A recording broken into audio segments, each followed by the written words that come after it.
Hello नमस्कार दोस्तों, हमारा नाम है अंकुर चौरसिया। आपका इस वीडियो में बहुत बहुत स्वागत है।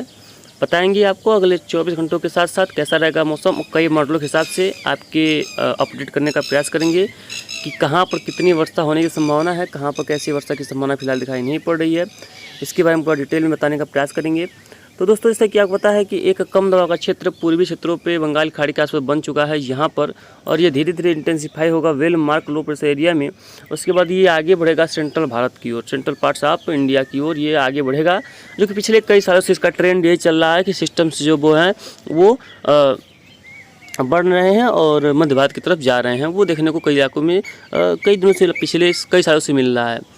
तो इससे क्या हो रहा है कि छत्तीसगढ़, उड़ीसा, झारखंड, पश्चिम बंगाल और मध्य प्रदेश, राजस्थान, गुजरात कई इलाकों में मूसलाधार वर्षा हो रही है।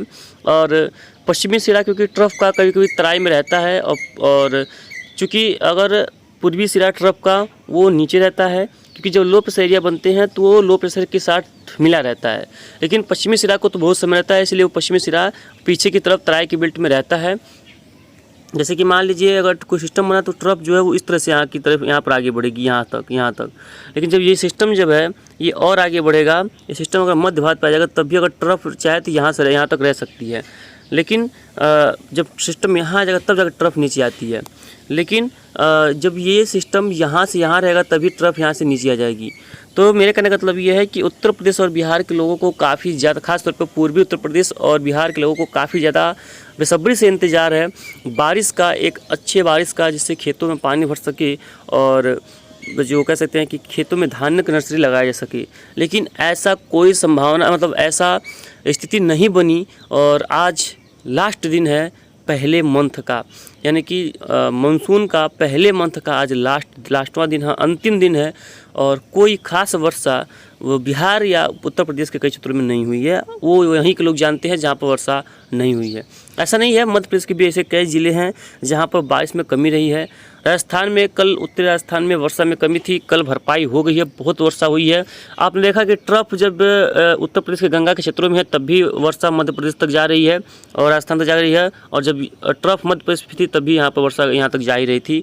यानी कि ट्रफ कहीं पर भी रहे, लेकिन उत्तर प्रदेश बिहार में वर्षा नहीं होने वाली, खासतौर पर ईस्ट उत्तर प्रदेश और बिहार में। इस तरह से लगता है मानसून का पैटर्न हो चुका है कि अब यहाँ पर स्थिति खराब करने वाली है। अब देखिए, इसमें हम कुछ नहीं कर सकते, ये सब प्रकृति का खेल है। और आपको भी पता होगा, हमको भी पता है कि हमारे यहाँ पर वर्षा अगस्त से बढ़ती है, सितंबर तक जाती है और कभी कभी तो अक्टूबर तक जाती है। तो अब जून वाला वर्षा तो खत्म हो चुकी है लगभग उत्तर प्रदेश के पूर्वी भाग और बिहार के लिए।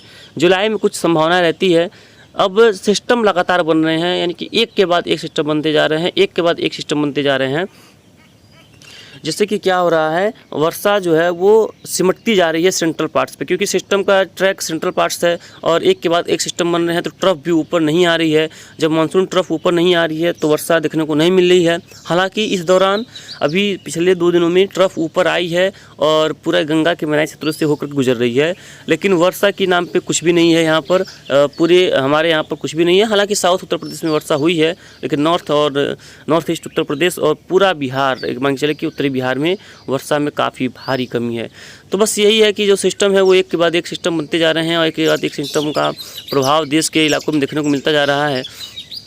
देखिए, इसमें दिखाई पड़ रहा है कि आपको सिस्टम लगातार बनेंगे और सेंट्रल पार्ट्स पे जाएंगे। हालांकि मध्य प्रदेश के जो दक्षिणी भाग से गुजरते थे अब वो नहीं हो रहा है, थोड़ा सा उत्तर से गुजर रहे हैं और उत्तरी मध्य प्रदेश के आसपास से ये जो सिस्टम गुजरते नज़र आ रहे हैं। लेकिन इसका का प्रभाव कोई खासा देखने को उत्तर प्रदेश के वगैरह में, बिहार वगैरह में देखने को मिलेगा नहीं, ये पूरी तरह से संभावित नज़र आ रहा है। जीएफएस के इस मॉडल्स की अगर बात करेंगे, देखिए ये भी जो है बता रहा है, देखिए 29 जून के आसपास सिस्टम कहाँ पर रहेगा, ये पश्चिम बंगाल के आसपास आज यहाँ पर देखिए धीरे धीरे आगे आज से बढ़ना शुरू होगा, झारखंड को पार करेगा, उत्तरी मध्य प्रदेश होता हुआ ये उत्तर प्रदेश और बिहार की तरफ चला जाएगा और उसके बाद वहीं पर इसकी स्थिति जो है वो समाप्त हो जाएगी। ये बोल रहा है जीएफएस। यानी कि अगर जीएफएस की बात सही होती है तो इस बार इस सिस्टम से उत्तर प्रदेश बिहार पक्का भेजेंगे, अगर जीएफएस यहाँ पर सटीक होता है तब। अब मॉडल्स में कंपेरिजन है कि मॉडल्स कौन सा सही होता है, इसके बाद ECMW का भी आपको दिखाएंगे। और इस मॉडल का हमने दिखाया है कि अगर ये सटीक होता है तो इस बार उत्तर प्रदेश और बिहार, खासतौर पर पूर्वी यूपी और बिहार इस बार अछूता नहीं रहेंगे किसी बारिश के पैटर्न से, जिसकी संभावना यहाँ पर नज़र आ रही है। ठीक है, तो इस तरह की गतिविधियाँ यहाँ पर देखने को कई इलाकों में मिल सकती है, ऐसी प्रोबेबिलिटी यहाँ पर पूरी तरह से दिखाई पड़ रही है। तो अगर आगे की बात करेंगे तो आगे भी इसी तरह की गतिविधियाँ देखने को मिल सकती हैं, इसकी भी काफ़ी प्रबल संभावना दिखाई पड़ रही है। ECMW की बात करें तो देखिए दिखाई पड़ रहा है कि ये देखिए 28 को तो बेस ट्रफ ऊपर थी ही, और 29 को ट्रफ भी ऊपर है, और 30 को देखिएगा, यानी कि आज के बाद से जो मानसूनी सिस्टम ये आगे बढ़ेगा, और ये दिख रहा है कि एक तारीख के आसपास ये जो है उत्तरी उड़ीसा को पार करेगा, उत्तरी छत्तीसगढ़ को पार करेगा और मध्य प्रदेश की तरफ जाएगा। उसके बाद ये छत्तीसगढ़ के आसपास, मध्य प्रदेश के आसपास समाप्त हो जाएगा। उसके बाद देखिए ये इसका प्रभाव उत्तर प्रदेश के ऊपर यहाँ पर भी नज़र आ रहा है, लेकिन सेंट्रल पार्ट्स कुछ मध्य प्रदेश और उत्तरी राजस्थान की तरफ इसका प्रभाव ज़्यादा दिखाई पड़ रहा है, लेकिन ये बहुत लंबा ले जा रहा है, यानी कि ये सिस्टम एक ही सिस्टम्स को काफ़ी लंबा दूरी तय करा रहा है ECMW मॉडल्स। तो अब देखते हैं कि इसमें से दोनों में से कौन सा ज़्यादा सटीक होता है। इसमें जौन सा ज़्यादा सटीक होगा वो हमारे लिए काफ़ी फ़ायदा होगा उत्तर प्रदेश और बिहार के लिए, क्योंकि यहाँ पर बारिश के नाम पर कुछ नहीं है। और जब ये छत्तीसगढ़ को पार करेगा, छत्तीसगढ़ में वर्षा होगी, पूर्वी मध्य प्रदेश में वर्षा होगी, और कई इलाकों में काफ़ी मूसलाधार वर्षा इस दौरान देखने की संभावना है। हालांकि अगर बॉर्डर एरिया पर रहता है तो साउथ उत्तर प्रदेश में तो वर्षा होगी, लेकिन नॉर्थ उत्तर प्रदेश में कोई वर्षा देखने को फिलहाल नहीं मिलेगी, ऐसी संभावना दिखाई पड़ रही है। तो इस तरह की गतिविधियाँ देखने को मिल सकती हैं। इसमें अगर देखिए ECMW देखिए कि दिखा रहा है कहाँ पर किस तरह से सर्कुलेशन बना हुआ था, देखिए 29 के पास, और किस तरह की गतिविधियाँ यहाँ पर देखने को मिल रही हैं। तो बस यही है कि कई इलाकों में काफ़ी ठीक ठाक बारिश की संभावना नज़र आ रही है, और अच्छी खासी वर्षा देखने को मिल सकता है। अगर टोटल रेनफॉल की बात किया जाए ECMW की, तो देखिए ये है 30 तारीख के आसपास। देखिए 30 तारीख के बाद देखिए वर्षा कहाँ पर बढ़ रही है। Central parts, western Uttar Pradesh, Chhattisgarh, Orissa, Madhya Pradesh, उत्तरी राजस्थान, और पूरे जो है ये आपका 3 जुलाई तक देखेंगे तो पूरा सेंट्रल पार्ट्स पे ही वर्षा का दौर जारी रहने की संभावना है। काफ़ी स्ट्रॉन्ग वर्षा देखने को उस दौरान मिल सकती है।